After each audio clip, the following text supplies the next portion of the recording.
ಭಾಳ ಕಷ್ಟಪಟ್ಟು ಭಾಳ ಖರ್ಚು ಮಾಡಿ ರೋಗ ಮನೆಗೆ ತೊಗೊಂಬರ್ತೀವಿ ನಾವು. ಆರೋಗ್ಯವಾಗಿರೋದು ಭಾಳ ಸುಲಭದ. ಗಾಂಧೀಜಿಯವರು ಬರೀತಾರೆ ನ್ಯಾಚುರೋಪತಿ ಬಗ್ಗೆ, ಸರಳ, ಸುಲಭ, ಸಾರ್ವತ್ರಿಕ್, ಸಾರ್ವಭೌಮ ಚಿಕಿತ್ಸಾ, ಕಮ್ ಖರ್ಚಿಲ್ಲ ಅಂತ. ಬಹಳ ಸರಳದ.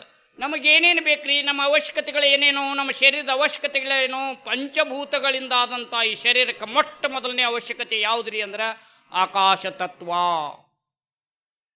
ಯಾರಿಗಾರಿ ಮಾನಸಿಕ ಆಗಿರ್ತೈತಿ ನೋಡ್ರಿ, ಧಾರವಾಡಕ್ಕೆ ಹೋಗ್ಬೇಡ್ರಿ, ಉಪವಾಸ ಮಾಡಿಸ್ರಿ, ವೈಜ್ಞಾನಿಕ ಉಪವಾಸ ಮಾಡಿಸ್ರಿ, ಆರಾಮಾಕೈತಿ. ಅದು ಹತ್ಕೊಂಡು ತಿಂದ್ರಿ ಅಂದ್ರೆ ಬ್ರೇನ ನಡೆಯಂಗಿಲ್ಲ.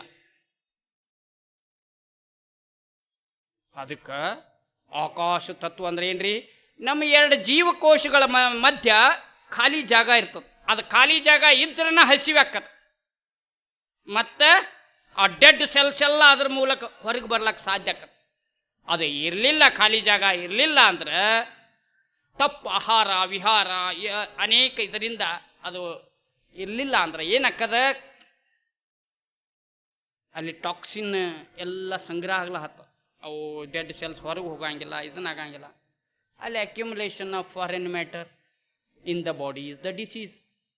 ಆಮೇಲೆ ಶರೀರ ಒದ್ದಾಡ್ಲ ಹತ್ತದ.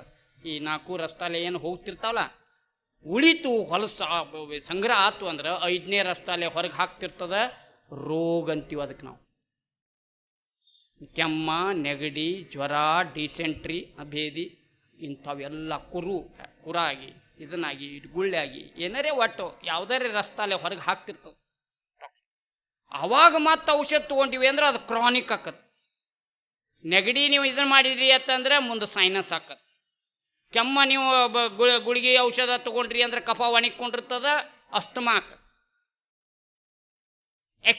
ಅಕ್ಯೂಟ್ ಡಿಸೀಸ್ ಎಲ್ಲ ಕ್ಲೀನಿಂಗ್ ಆ್ಯಂಡ್ ರಿಪೇರಿಂಗ್ ಪ್ರೊಸೆಸ್. ಏನು ತೀವ್ರ ರೋಗಗಳಿರ್ತಾವ ಅವು ಸ್ವಚ್ಛ ಮಾಡ್ತಿರ್ತಾವ, ರಿಪೇರಿ ಮಾಡ್ತಿರ್ತಾವ ನಮ್ಮ ಶರೀರವನ್ನು.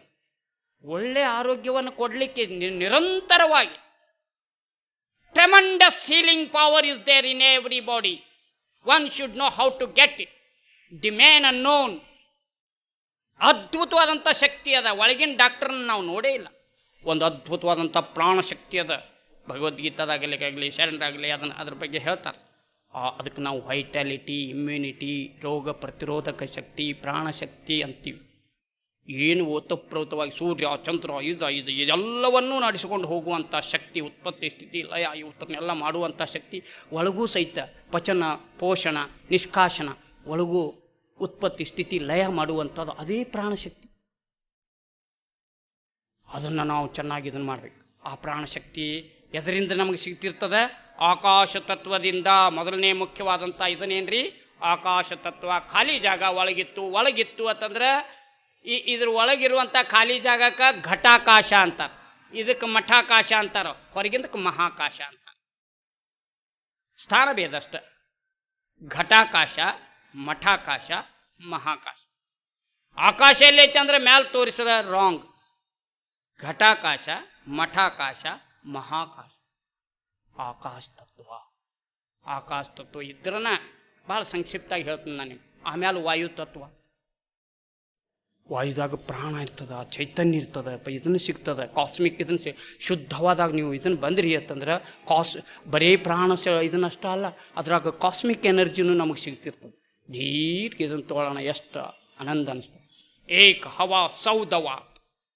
ಬೆಳಗಿನ 1 ತಾಸಿನ ಇದನ್ನು ನಿಮ್ಮ ಉಳಿದ 23 ತಾಸಿಗೆ ನಿಮಗೆ ಎನರ್ಜಿ ಸ್ಟೋರೇಜ್. ಜೋ ಸೋಯಾ ಓ ಖೋಯಾ. ಬೆಳಗಿನ ಜಾವದಾಗ ದೌಡ ಹೇಳ್ಬೇಕು.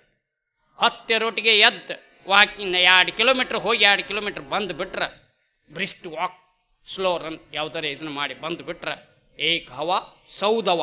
ಟ್ಯಾಕ್ಸ್ ಇಲ್ಲ ಅದಕ್ಕೆ, ಏನು ಟ್ಯಾಕ್ಸ್ ಫ್ರೀ ಅದು. ಇಳೆ ನಿಮ್ಮ ದಾನ, ಬೆಳೆ ನಿಮ್ಮ. ಇಷ್ಟು ಇದನ್ನು ವಾಯು ವಿಹಾರ ಮಾಡಿರಿ, ಇಷ್ಟು ತುಂಬರತ್ತೆ ಏನ್ರಿ ಇದನ್ನು ಮಾಡ್ತಾರೆ ನೋಡ್ರಿ. Where sun not enters there enters doctors ಅಂತ. ಬಾಂಬೆದಾಗ ಅದು ಸೂರ್ಯನ ದರ್ಶನ ಆಗಂಗಿಲ್ಲ. ನಿಮಗೆಲ್ಲ ಬೇಕಾದಷ್ಟು ಬೆಳಗಿನ ಜಾವದ 1 ತಾಸು ಯಾರಿಗಾರೆ ಮೈ ನೋಯಿದ್ರೆ ಅಥವಾ ಯಾವರೇ ಟಿ ಬಿ ಇದನ್ನಿದ್ರೆ ನೋಡ್ರಿ, 1 ಗ್ಲಾಸ್ ನೀರು ಕುಡಿದು ತಲೆಗೆ ಒದ್ದೆ ಬಟ್ಟೆ ಕಟ್ಟಿ ಎಣ್ಣೆ ಹಚ್ಕೊಂಡು ದುಬ್ಬ ಸೂರ್ಯನ ಮಾಡಿ 1 ತಾಸು ಎಳಿ ಬಿಸಿಲಾಗ ಕೂತಿರಿ ಅಂದ್ರೆ 7 ರಿಂದ 8 ಒಂದು ತಾಸು ಮೈ ಮೇಲೆ ಬಿಸಿಲು ಬಿತ್ತು ಅಂತಂದ್ರೆ TB ವೈರಸ್ ಎಲ್ಲ ಸಾಯ್ತಾವೆ. ಮೈಯಾಗಿನ ನೋವು ಎಲ್ಲ ಹೊಕ್ಕಾವ, ಬ್ಲಡ್ ಸರ್ಕ್ಯುಲೇಷನ್ ಸರಿಯಾಗಿ ಹಾಕದ, ಎಲುಬು ಗಟ್ಟಿ ಹಾಕಾವ, ರಿಕೆಟ್ಸ್ ರೋಗ ಬರಂಗಿಲ್ಲ. ಭಾಳ ದೊಡ್ಡ ಶಕ್ತಿ ಅದ. ಪವರ್ ಹೌಸ್ಗಳು ಇದ್ದಂಗೆ ಇವ. ಪವರ್ ಹೌಸ್ ಗೊತ್ತಿಲ್ರಿ, ಅವೆಲ್ಲ ಶಕ್ತಿ ಇದನ್ನು ಮಾಡ್ತವೆ. ಅದಕ್ಕೆ ಪ್ರಕೃತಿಯಿಂದ ದೂರ ಇದ್ದೀವಿ ಅಂದ್ರೆ ನಾವು ದೌಡ್ ರೋಗಿಯಾಗಿ. ಪ್ರಕೃತಿಗೆ ಓರ್ ರಿಟರ್ನ್ ಟು ನೇಚರ್,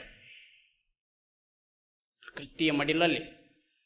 ಆಮೇಲೆ ಮೂರನೇದು ಯಾವುದ್ರಿ ಅಂದ್ರೆ ವಾಯು ತತ್ವ, ಇದು ಆಕಾಶ ತತ್ವ, ವಾಯು ತತ್ವ, ಇನ್ನು ಅಗ್ನಿ ತತ್ವ, ಜಲ ತತ್ವ. ನಾಲ್ಕನೇ ಜಲತತ್ವ.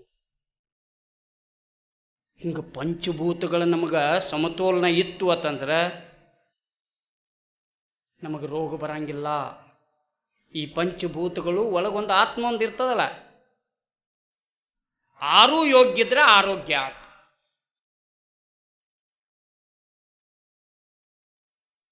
ಅದಕ್ಕೆ ನೋಡ್ರಿ, ಈಗೇನು ಕೂತಿರ್ಲ, ಹಿಂಗೆ ಕೂತಿದ್ದೀವಿ. ಹಿಂಗೆ ಕೂತ್ರಿ ಅಂದ್ರೆ ಮುಪ್ಪ ಬರಂಗಿಲ್ಲ. ಹಿಂಗೆ ಕೂತ್ರಿ ಅಂದ್ರೆ ಮುಪ್ಪ ಬರಂಗಿಲ್ಲ ನಿಮಗೆ.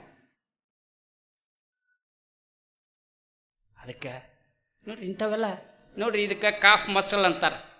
ಕಾಫ್ ಮಸಲ್ ಅಂತಾರೆ. ಇದು ಏನು, ಇದನ್ನು ಇಲ್ಲಿದ ಚರ್ಮ ತೆಗೆದಿತ್ತು ಇದಕ್ಕೆ ಅದು ಹಚ್ತಿರ್ತಾರೆ, ಅಥವಾ ಈ ತೊಡೆಗಿಂದರೆ ತೆಗೆದು ಹಚ್ತಿರ್ತಾರೆ. ಎಲ್ಲರೇ ಆಕ್ಸಿಡೆಂಟ್ ಇದನ್ನ ಆದ್ರೆ ಸೆಕೆಂಡ್ ಹಾರ್ಟ್ ಅಂತಾರೆ. ಇವು ರೆಸ್ಟ್ ಅದು ಅಂದ್ರೆ ಹಿಂಗೆ ಕೂತ್ರಿ ಅಂತಂದ್ರೆ, ಇವು ರೆಸ್ಟ್ ಸಿಕ್ತು ಅಂತಂದ್ರೆ ಹಾರ್ಟ್ಗೆ ತೊಂದರೆ ಆಗಂಗಿಲ್ಲ. ಕೆಲವು ರೋಗದ ಕಾರಣಗಳನ್ನು ಹೇಳ್ತೀವಿ. ಒಂದನೇದ್ದು, ನಾವು ಪ್ರಕೃತಿಯಿಂದ ದೂರವಿದ್ದರೆ, ರಿಟರ್ನ್ ಟು ನೇಚರ್. ಆಮೇಲೆ ಪ್ರಕೃತಿ ನಿಯಮಗಳನ್ನು ಪಾಲಿಸದಿದ್ದರೆ, ಒಂದು ಬಯೋಲಾಜಿಕಲ್ ಕ್ಲಾಕ್ ಅಂತ ಇರ್ತದೆ. ಯಾವ್ದಾರ ದೇಶಕ್ಕೆ ಹೋದಿವಿ ಅಂದ್ರೆ ಆ ದೇಶದ ಗಡಿಯಾರದಂಗೆ ನಾವು ಹೊಂದಿಸ್ಕೋತೀವಿ. ಹಂಗೆ ನಮ್ಮ ಸೃಷ್ಟಿ ಜೊತೆಗೆ ನಮ್ಮ ಇದನ್ನು ಹೊಂದಿಸ್ಕೋಬೇಕು. ನಮ್ಮ ಗಡಿಯಾರನು ಅದಕ್ಕೆ ಬಯೋಲಾಜಿಕಲ್ ಕ್ಲಾಕ್. ಅದಕ್ಕೆ ಅದರಂಗೆ ಪ್ರಕೃತಿ ನಿಯಮಗಳನ್ನು ಪಾಲಿಸದಿದ್ದರೆ ನಮ್ಮ ಶರೀರದ ಎಲ್ಲ ಮಹತ್ವದ ಅವಶ್ಯಕತೆಗಳು ನಮ್ಮ ಶರೀರಕ್ಕೆ ದೊರಕದೇ ಇದ್ದರೆ, ಪಚನ ಕ್ರಿಯೆ ಸರಿಯಾಗಿ ಆಗದಿದ್ದರೆ ಪೋಷಣವು ಸರಿಯಾಗಿ ಆಗುವುದಿಲ್ಲ. ಪೋಷಣ ಸರಿಯಾಗಿ ಆಗದಿದ್ದರೆ ನಿಷ್ಕಾಸನ ಸರಿಯಾಗಿ ಆಗುವುದಿಲ್ಲ. ಸರಿಯಾಗಿ ಪಚನ ಆಗಲಿಲ್ಲ ಅಂದ್ರೆ ಪೋಷಣೆ ಆಗಲಿಲ್ಲ, ಪಚನ ಆಗಲಿಲ್ಲ, ಪೋಷಣೆ ಆಗಲಿಲ್ಲ ಅಂದ್ರೆ ನಿಷ್ಕಾಸನೂ ಆಗಂಗಿಲ್ಲ. ಜೈ ಬಾರ್ ಖಾಯ್ ತೈ ಬಾರ್ ಜಾಯ್ ಅಂತ ಎಷ್ಟು ಹೊತ್ತು ಉಣ್ತೀವಿ ಅಷ್ಟು ಹೊತ್ತು ಹೋಗ್ಬೇಕತ್ತ.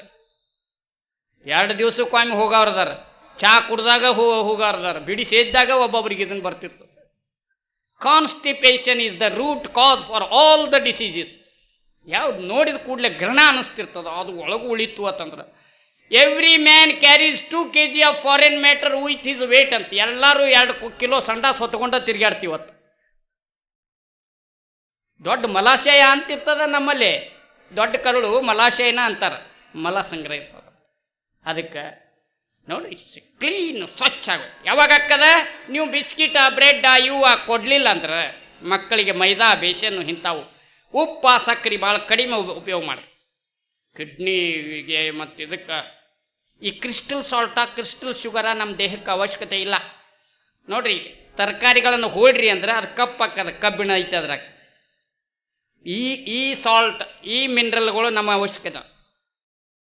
ಅವೆಲ್ಲ ಆರ್ಗ್ಯಾನಿಕ್ ಸಾಲ್ಟ್ಸ್ ಅಂತಾರೆ. ಅವು ಮಿನರಲ್ಸ್, ಆರ್ಗ್ಯಾನಿಕ್ ಮಿನರಲ್ಸ್, ಅವು ನೀರಿನಾಗ ಕರಗ್ತಾವೆ. ಇದು 1 ತೊಲಿ ಉಪ್ಪು ಹೊರಗೆ ತೆಗಿಬೇಕಾದ್ರೆ 5 ಲೀಟ್ರ್ ನೀರು ಕುಡಿಬೇಕು. ಕಿಡ್ನಿ ಎಷ್ಟು ಕೆಲಸ ಮಾಡಬೇಕು ಪಾಪ, ಅದು ದೌಡ್ ಭಾಳ ವೀಕ್ ಆಗತ್ತೆ.